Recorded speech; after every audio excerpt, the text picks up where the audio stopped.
Saludos cordiales, aquí estamos. Arranca un nuevo programa de Átomos y Bits como cada día de la semana.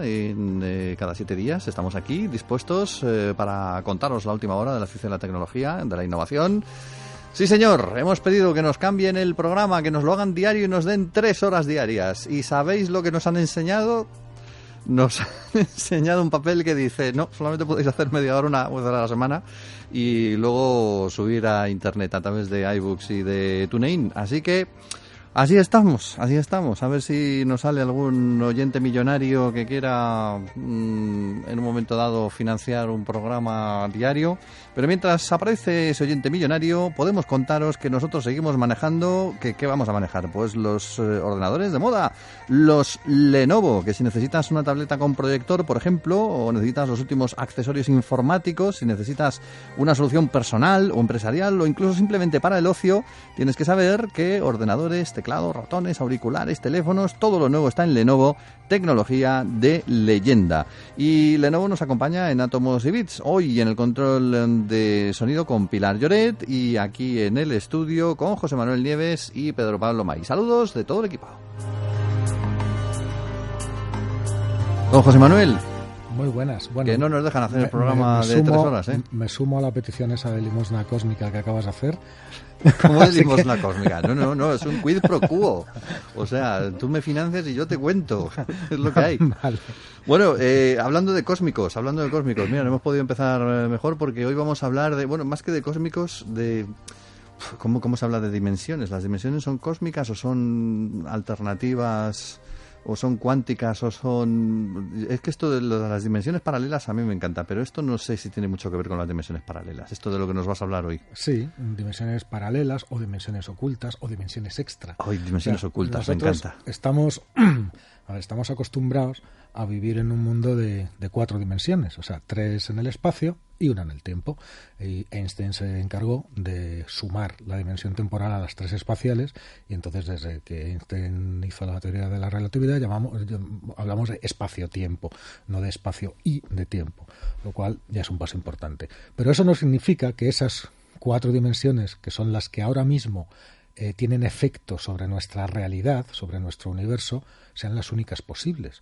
De hecho, hay un montón de fenómenos cuánticos, de fenómenos que se producen en el reino de lo infinitamente pequeño, que necesitarían, para funcionar tal y como funcionan, de la existencia de más dimensiones, de dimensiones extra. Bueno, por ahí he leído en algún libro que había algún científico que estaba proponiendo 10 o 12 dimensiones, 11. ¿No? 11 hasta dimensiones. 11 dimensiones. Sí, entonces hay determinados procesos de la mecánica cuántica que se justificarían solamente si existieran más dimensiones. Entonces, teóricamente, esas dimensiones están ahí. ¿Qué ocurre? Y esas dimensiones, ¿cuándo se manifestaron en nuestro universo, en la realidad? Bueno, se manifiestan en la actualidad a escalas, ya digo, que no son lo suficientemente grandes como para tener un efecto medible en nuestra realidad cotidiana y en momentos de la historia del universo muy concretos en las que había unas condiciones muy diferentes que eran propicias a que se manifestaran, como por ejemplo en los instantes después del Big Bang. Es decir, estas dimensiones que hoy no percibimos y que existen, porque las matemáticas y la física nos han revelado que existen, son muy importantes para que el universo sea tal y como es. Una vez dicho esto, nadie nunca ha conseguido una prueba física que revele la presencia de una de estas dimensiones extra. Y ahora hay un equipo de científicos del Instituto Max Planck que ha encontrado una forma. Y claro, para hacerlo, lo que vienen a decir es, si estas dimensiones tienen algún tipo de efecto, aunque sean pequeñísimo, sobre nuestra realidad, lo tendrán a través de las ondas gravitacionales. Recordemos que las ondas gravitacionales también fueron predichas por Einstein y fueron descubiertas por primera vez en el año 2015, hace nada. Y son esas ondulaciones. ¿Lo contamos aquí? Claro, aquí mismo lo contamos. Recordamos que son esas ondulaciones en el tejido del espacio-tiempo que se producen como consecuencia de la acción de cuerpos muy masivos. Las que se han encontrado hasta ahora, proceden de la colisión o de la fusión de dos grandes agujeros negros, que es como si le pegaran un martillazo a la piel de tambor, digámoslo así, del universo, y esto va reverberando, o como si tiráramos una piedra en un estanque, se van formando ondas, y esas ondas recorren en el universo el tejido espaciotemporal y resulta que llegan hasta nosotros y son detectadas por los detectores, predichas por Einstein. ¿Qué sucede? Para que estas dimensiones extras existan, están relacionadas, como vemos, con la gravedad, con la fuerza de la gravedad.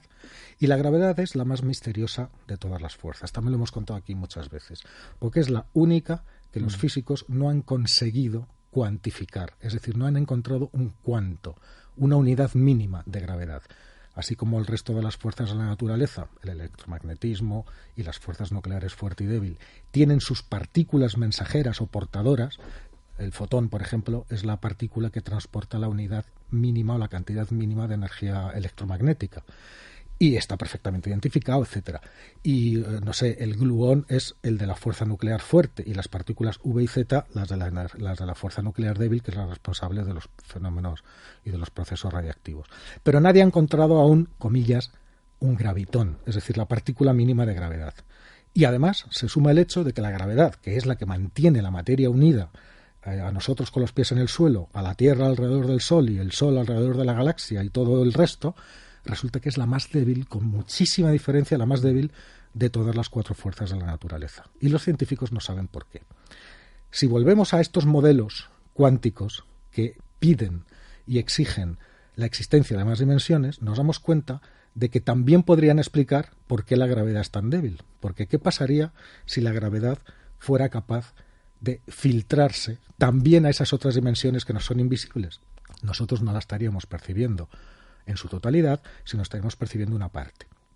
Entonces ya tenemos una serie de dimensiones extras que aparecen en los cálculos y un posible agente, que es la gravedad, que teóricamente también funciona en estas dimensiones nuestras, pero también funcionaría en las que están ocultas. Entonces estos físicos muy hábilmente dicen lo que relaciona a ambas cosas son las ondas gravitacionales. Entonces, después de hacer cálculos contra cálculos y de todo, han encontrado dos tipos de fenómenos que deberíamos buscar en las ondas gravitacionales y que si somos capaces de encontrarlos serían la primera prueba física de la existencia de estas dimensiones extra. Estos dos fenómenos, uno es muy difícil, por lo menos de momento, porque se supone las ondas tienen una frecuencia, que es la cantidad de veces por segundo que oscilan, ¿no? que van oscilando. Entonces, estas dimensiones extras deberían de ser capaces de provocar como una especie de torre de muy alta frecuencia en las ondas gravitacionales. No las detectamos porque nuestros detectores no están calibrados para medir las ondas en esas frecuencias tan altas como requiere esta teoría. Y ni siquiera la siguiente generación de detectores está proyectada para que lo haga, con lo cual esto es muy complicado. Pero el segundo efecto sí que podría ser medible. Sí que podría ser medible porque afecta a las ondas gravitacionales a las que efectivamente ya están descubriendo los científicos. Y es la forma que tienen las ondas gravitacionales de deformar, de estirar y encoger el espacio. Si nosotros nos podemos imaginar que cuando se produce un pepinazo, tipo los dos agujeros negros que se juntan y empiezan a propagarse las ondas, lo que hacen es estirar y encoger el espacio como si fuera una especie de goma. Si nosotros estiramos una goma y luego la soltamos, vuelve a su posición original, si la volvemos a estirar, y esa ondulación, ese tipo de deformación del espacio es la que hacen. Pero las otras dimensiones harían otro tipo diferente de deformación, que los científicos han llamado como de respiración, que es lo que hace el aire cuando entra a los pulmones. Según el aire entra y sale de los pulmones, va deformando los pulmones, los hincha, los deshincha, los hincha, los deshincha. Bueno, pues un efecto similar es el que deberíamos de buscar en las ondas gravitacionales actuales. Y eso es posible porque tenemos tecnología y ganas de hacerlo. Pero eso cómo se vería, o sea, serían hay que desarrollar las ondas deformadas los propios, no, las ondas deformadas, las ondas están deformando el espacio-tiempo, pero claro, nosotros vemos que lo deforman de la primera manera, como la goma que se estira regularmente, ¿no? Claro, pero estos investigadores dicen que debe de haber otro tipo de deformación que no hemos medido porque no la hemos buscado. Entonces sugieren la construcción de un tipo de detectores capaces de identificar este tipo de deformación, que es como la de la respiración, y que no hemos visto porque no hemos diseñado nada para buscarlo. Para mirarlo. Con lo cual, sería suficiente con diseñar esto que se va a diseñar, hacer las pruebas y ver si aparece.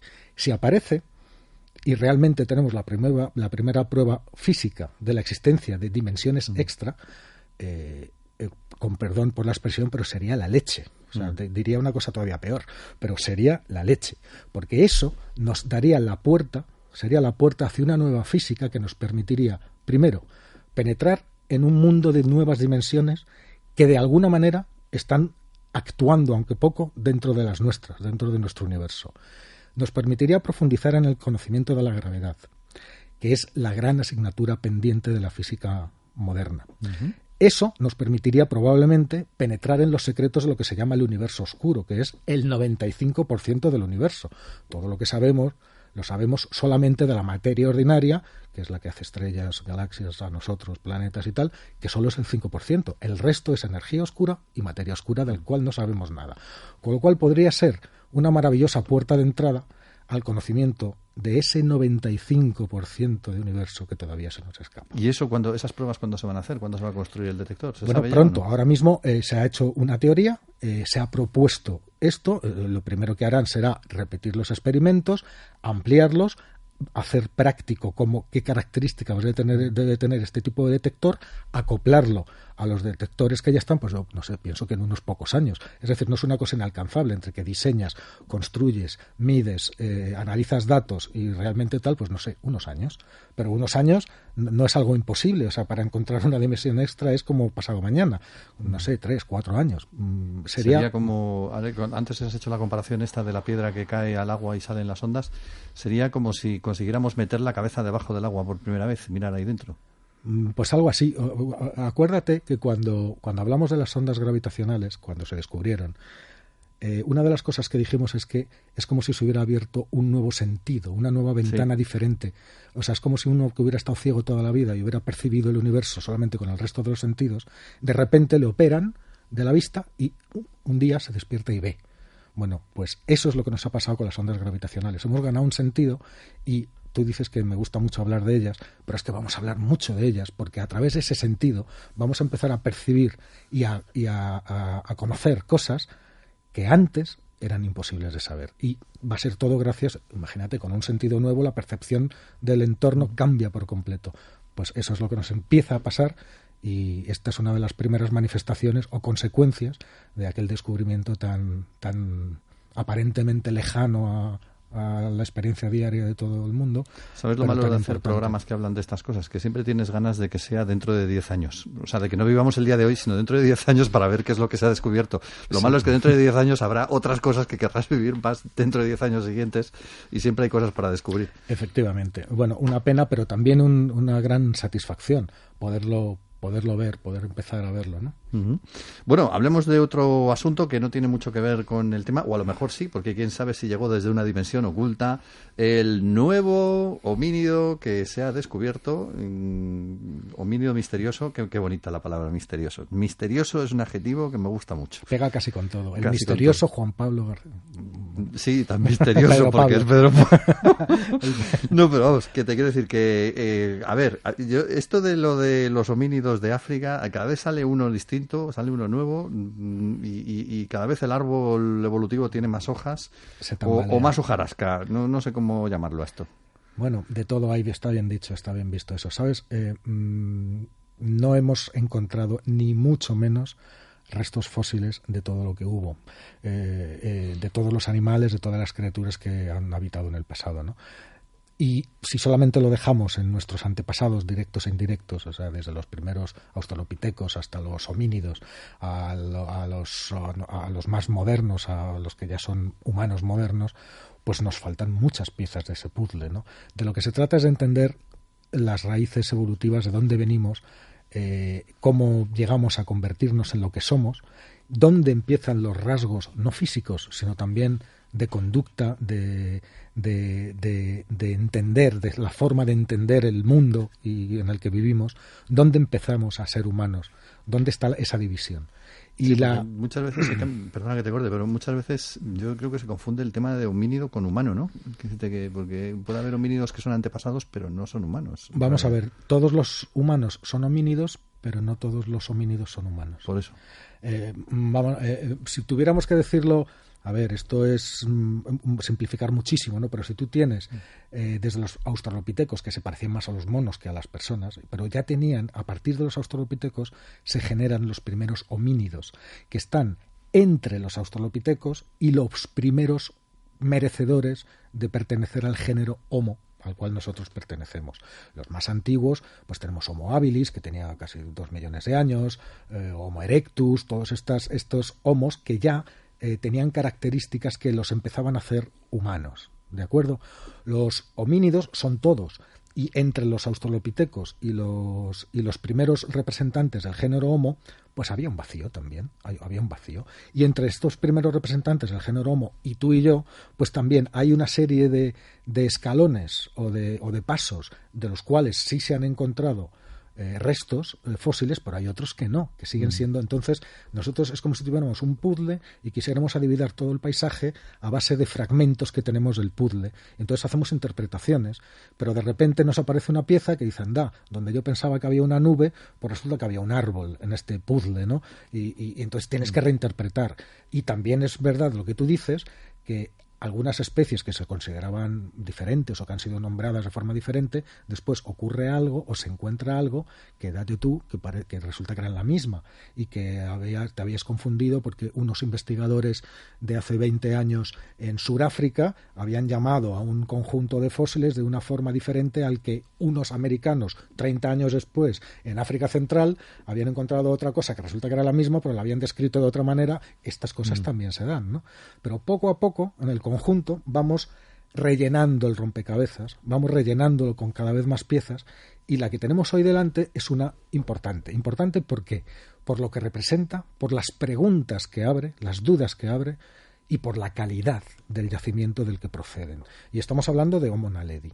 Homo naledi, que también lo contamos en este programa, en una cueva surafricana, de las cuevas de Raisen-Star, que son unas cuevas de muy difícil acceso porque son de estas que se ramifican por dentro, que tienen muchas cámaras, que hay que, tenían que coger paleontólogos chicas y muy delgaditas para que pudieran caber por los resquicios de la roca y meterse dentro de lo que era el yacimiento. Bueno, resulta que es un yacimiento espectacular. Entonces, en 2015 ya se empezó a hablar de este yacimiento. ¿Y qué es lo que se encontraron? Se encontraron cientos y cientos. Ahora mismo tenemos ya 18.000 fósiles de más de 20, de una veintena de individuos diferentes. Es decir, un registro fósil tan abundante y en tan buenas condiciones que es, después de los restos de nuestros antepasados directos de los Homo sapiens y de los neandertales, que se tiene muchísimo, es la especie mejor documentada, humana, mejor documentada después de la nuestra propia y de los neandertales. Y solamente con un yacimiento. O sea, imagínate, es como haber encontrado una joya. ¿Y qué ocurrió? Pues que en 2015, cuando se encontraron los primeros centenares, incluso miles de restos, tenían una morfología antiquísima, pero tan antigua que antes de hacer las dataciones muy complejas, porque en esos lugares era muy complejo hacer dataciones, y para hacer una datación han tenido que mezclar 6 tipos de dataciones diferentes para ver si coincidían, o sea, un trabajo de años, ¿no? Desde el 15 hasta ahora. Pero bueno, antes de las dataciones, y simplemente por lo que se veía, por la morfología, dice, bueno, estos son unos homínidos antiquísimos, de probablemente que tendrían pues un par de millones de años o 3 millones de años, y qué bien, porque es un hallazgo maravilloso. Pero date tú que ahora encuentran en más restos todavía en otra cámara de las mismas, del mismo sistema de cuevas, y han conseguido datarlos. Y la datación les da entre 260 y 315.000 años. Y me callo porque se te pone la piel de gallina. Y si no se te pone, es que no te has enterado de nada. Sí. Lo que pasa es que como soy inmortal, a mí 200.000, 300.000... ¿Qué significa eso? Que una especie antigua, de millones de años, ha logrado sobrevivir todo este tiempo hasta llegar a juntarse, a compartir el mismo escenario que nuestros primeros antepasados directos, que los primeros Homo sapiens modernos, cuyos restos más antiguos en África tienen unos 200.000 años. Es decir, desde hace O sea, los rasgos físicos de esta especie nos recuerdan, en cierto modo, una mezcla de australopitecos, 2,5 millones, 3 millones de años, Homo habilis, 1,5 millones de años, tal, nos recuerdan eso, pero resulta que tienen esa antigüedad, solo 200 y pico mil años. Y en ese momento se pensaba que todas las demás especies de Homo habían desaparecido ya de la Tierra y solamente quedaba la nuestra, que era la que reinó y la que después se multiplicó y se dividió por todo el mundo y somos nosotros. Los primeros merecedores de la Peletebo de humanos modernos están en África hace unos 200.000 años. Y estos señores tan antiguos estaban allí. No se les puede llamar humanos, tenían el cerebro un tercio, una tercera parte más pequeña. Son como supervivientes de otra época muy anterior y que lograron extenderse hasta ahí. Pero no solamente eso, sino que, como te digo, han encontrado 18 individuos. 18 cuerpos. ¿Y cómo llegaron a estar allí todos juntitos? Es el mismo dilema que tenemos en Atapuerca. ¿Fue intencionado?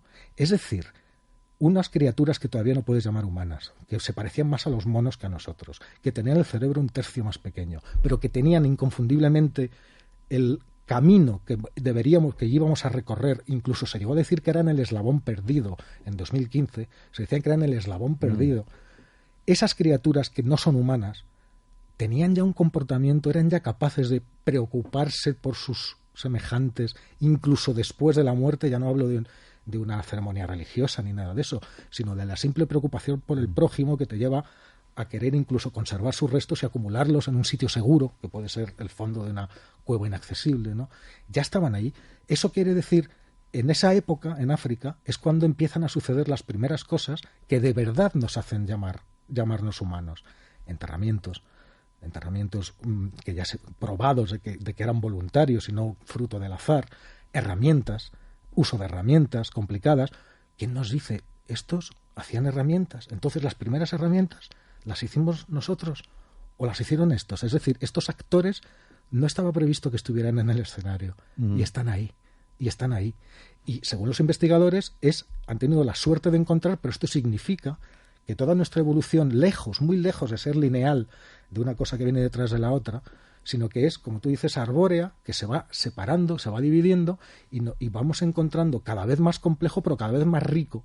Es muy posible que haya otras especies, ¿por qué no más especies antiguas que por lo que se han logrado sobrevivir tanto tiempo y superponerse con, entre comillas, sus sucesores, nosotros? Es decir, el panorama se enriquece y se complica muchísimo porque muchas cosas que dábamos por sentadas, ahora tenemos que empezar a replanteárnoslas. Y esa es la grandeza de la ciencia y lo bonito de esta evolución nuestra que apenas ahora estamos empezando a comprender.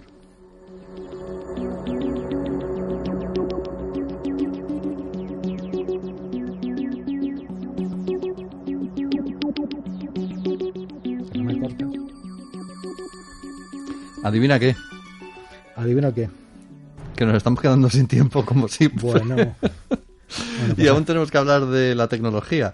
Pero además hoy déjame hacer solamente un apunte. ¿Cuánto tiempo tenemos? Pues mira, por ser tú... Espera, que soy de letras, estoy calculando 5 minutitos. Bueno, haremos un esfuerzo. Haremos un esfuerzo, sí, porque es que me tienes que hablar Hacemos un esfuerzo del OnePlus. Si empiezas pronto, porque si no... Sí, me tienes que hablar del OnePlus. A ver, OnePlus. ¿Qué es OnePlus? ¿Otra marca china? Otra marca china no. Una marca china bastante reciente y que solamente hace cosas de excepcional calidad. Aquí mismo hemos traído el OnePlus 3 y el 3T, que decíamos que eran teléfonos que por 400 euros, es decir, menos de la mitad, 400, 500, de lo que cuestan los de marca, te daban el mismo procesador, no uno parecido, el mismo, es decir, el más elevado. Las cámaras más elevadas, las baterías mejores, las mejores pantallas, todo lo mejor de lo mejor unidos en un teléfono que son estos. ¿Y qué pasa? Ahora estamos en la generación de las pantallas grandes con teléfonos pequeños, como el Galaxy S8, que es todo pantalla, o el LG G6, que es todo pantalla. En un tamaño de 5,2 pulgadas tienes un teléfono de 5,5, de 5,8. Bueno, pues llega OnePlus y llega el OnePlus 5. Han pasado del 3T al 5, porque en China el 4 es el número de la mala suerte, con lo cual se lo han saltado. Entonces pasamos del 3 al 5. Y este OnePlus 5 que va a llegar en los próximos meses al mercado, resulta que es una auténtica bestia destinada a competir no con los de gama media ni con los de gama baja, sino con los de gama más alta. Y sus especificaciones son tremendas. Incorpora el procesador, el último de Qualcomm, el Snapdragon 835, que es el mismo que incorpora Samsung, el Samsung S8 en su versión americana, porque aquí incorpora la versión, un procesador hecho por ellos que es de la misma categoría, y es un procesador superior al que incorpora el LG G6, que lleva el Snapdragon 821, que es el anterior. Bueno, pues estos llevan estos. Lleva 8 GB de RAM. Nadie hace eso ahora mismo. Una batería de 4.000 miliamperios, mientras los demás lo llevan de 3.000, es decir, te va a durar más. Una pantalla Super AMOLED de 5,5 pulgadas, es decir, una bestia que no sabemos el precio todavía, pero estará alrededor entre los 400 y los 500 euros, pero con todo lo mejor de lo mejor. ¿Qué hacer? ¿Qué hacemos con estos? Pues lo que hay que hacer es probarlos, porque, es decir, yo que he probado los dos anteriores, tengo que decir que me quedé impactado por la calidad y por la solvencia tecnológica de estos dispositivos que cuestan la mitad, teniendo lo mismo, insisto, no algo parecido, sino lo mismo que los terminales de marca alta. Eso es una constante de los productos chinos, que al final te lo ofrecen por un precio mucho más bajo, pero claro, ellos producen una barbaridad. Aunque solamente sea para su propio país, producen tal cantidad que pueden rebajar los precios de esa manera. Sí, hay una tienda que empieza a venderlos en pre-order y están en 600 y poquito euros, que es un teléfono caro, no es barato, pero es que lo que lleva es de primerísima, ¿no? Pero es que un S8 te cuesta casi 800 euros, un iPhone, todavía no ha salido el 8, el modelo más alto te cuesta más de 1.000 euros, y así todo. Vamos a tener que dejar el buenos días de lado y empezar a usar ni hao por todos lados, ¿no? Me da la impresión. Bueno, no dices ninguna tontería. ¿Cuándo está en el mercado? Enseguida. Lo que pasa es que tenemos que esperar. Acaba de presentarse y bueno, pues no sé, tardará pues poco. Lo tendremos durante el verano, lo tendremos seguro ya repartido por todo el mundo. Cuando llegue a España, que seguramente me lo dejarán ver, pues te lo traigo y lo vemos juntos. El OnePlus de todas maneras, bueno, decías tú, el 4 es el de la mala suerte y creo que el de la buena suerte me parece que es el 6. O sea, cuando saquen el 6 sacarán varias generaciones. Pues no lo sé, ya lo que van a inventar. Bueno, pues ahí le tienes. La nueva bestia china, que llega ¿Ha cumplido con el tiempo? Sí, ha cumplido con el tiempo. Si estamos ya y si no, dado el programa de hoy, podemos hacer un bucle temporal. No. Y luego entramos en una dimensión. Aún tenemos que seguir hablando. Nos vamos a hace 20 minutos esas, y empezamos a contar otra vez. Aún tenemos que hablar de las dimensiones esas porque yo quiero ver la gente que vive en las otras dimensiones, a ver si. Pues ahora tomando un café. Bueno, en todo caso, si quieres conocer el equipo definitivo para juegos, ya estás probando el IdeaPad Y700 con unas impresionantes pantallas de 15,6 pulgadas de Lenovo, una tarjeta gráfica independiente con espectaculares gráficos, un sonido estéreo excelente, una refrigeración térmica optimizada y una cámara 3D Intel RealSense. Lo nuevo en Lenovo, tecnología de leyenda, la ciencia, la tecnología y la innovación en átomos y bits, con José Manuel Nieves. Gracias por habernos acompañado y hasta la próxima dimensión. Hasta la próxima. Pilar Lloret se ha encargado hoy del control de sonido y aquí en el micrófono saludos de Pedro Pablo May. Hasta la semana que viene.